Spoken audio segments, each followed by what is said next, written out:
बिस्मिल्लाहिर्रहमानिर्रहीम। अस्सलाम वालेकुम सामीन, आप देख रहे हैं जेके नेशनल टीवी और मैं हूं आपका मेज़बान वहीद खोखर। आज हम खड़े हैं मुज़फ़्फ़राबाद से तकरीबन 5 किलोमीटर का डिस्टेंस पे दनी सईदा के मुकाम पर, और हमारे साथ मौजूद हैं ज़राअत से डिप्टी डायरेक्टर राजा ज़हीर साहब। इनसे हम जानेंगे कि इस मरतबा इन्होंने जो गंदम का बीज है वो कितने कनाल रकबा के लिए इन्होंने जो है वो प्रोवाइड किया है और वो कितने कनाल रकबा पे वो काश्त हो चुका है, और इसके अलावा गंदम के अंदर जो इजाफी जड़ी बूटियाँ जो उग जाती हैं उनको तल्फ़ करने के लिए इनकी जो स्प्रे मुहिम है उनको तल्फ़ करने के लिए वो कितना इनका टारगेट क्या है और वो किस हद तक जो है ये इन्होंने शुरू किया है। जी बिस्मिल्लाहिर्रहमानिर्रहीम। ये जो इस सीज़न में जो अभी वक्त ये सीज़न हमारा जा रहा है, इसमें हमने गंदम जो है वो तकरीबन 1100 एकड़ के लिए हमने जो तरक्की दादा अक़साम का बीज है वो हमने अपने मुज़फ़्फ़राबाद ज़िले में ज़मींदारों को प्रोवाइड किए, और ज़मींदारों ने वो अल्हम्दुलिल्लाह काश्त भी कर ली है। और ये आपको कोई एक ज़मींदार के खेत में हम खड़े भी हैं, वो आपको नज़र भी आ रहा है। और उसके बाद जो है सिर्फ गंदम लगा देना ही कोई बात नहीं है।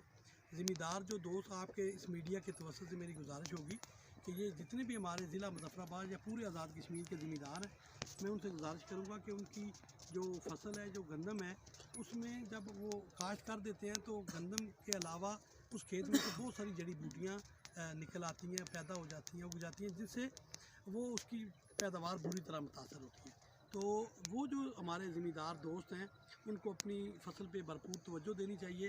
काश्त करने के बाद उसका बाकायदगी से वो खेत का विज़िट करना चाहिए, ताकि जब वो विज़िट करेंगे तो उनको पता चलेगा कि उनके खेत में कौन कौन सी जड़ी बूटियाँ, और उनको वो अपने टाइम के ऊपर वो उसको तल्फ़ भी कर सकें।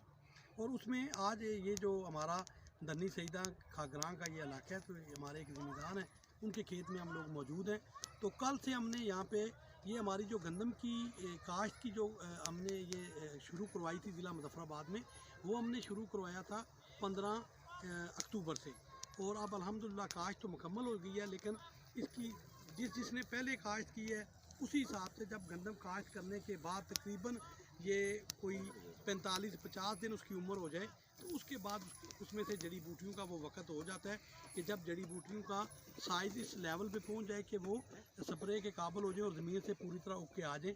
आज ये देख लें कि आपके सामने ये मैं इस खेत में मौजूद हूँ, यहाँ से हमने ये जड़ी बूटियाँ, जैसे ये जंगली जेई है, ये जंगली जेई जो है ये बहुत बुरी तरह गंदम की पैदावार को मुतासर करती है। उसके अलावा ये जंगली पालक है, ये भी आप देखेंगे कि खेतों में अक्सर ज़मींदारों के यहाँ उग जाती है।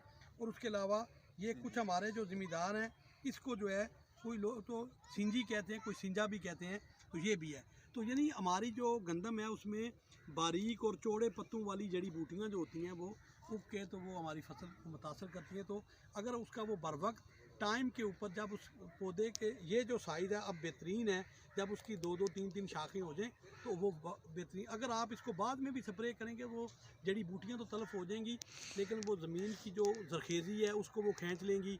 उसकी जो नमी है, हमारे यहाँ तो सारा बरानी इलाका है, पानी की बड़ी पहली कमी होती है। तो फिर अगर आपने वो देर से की तो उसकी जड़ी बूटियाँ जल भी जाएंगी, लेकिन आपकी अच्छी पैदावार नहीं हो सकेगी। तो काइंडली इसको टाइम पे सारे दोस्त जो हैं वो इसका स्प्रे करके, मुख्तलिफ मार्केट में अद्वियात अवेलेबल हैं। तो आज भी हमने यहाँ पे एक जो जड़ी बूटी मार दवाई है जो दोनों जड़ी बूटियों को तलफ कर रही है, बारीक पत्तों वाली भी, जैसे ये जो है ये बारीक पत्ते हैं गंदम की तरह, और ये जो जैसे जंगली पालक है, सिंजी है और बहुत सारी हैं, वो जो है होला है, इनको जो है वो चौड़े पत्तों वाली वो जड़ी बूटियाँ होंगी, तो उनको तलफ करने के लिए मार्केट में दवाइयाँ मौजूद हैं।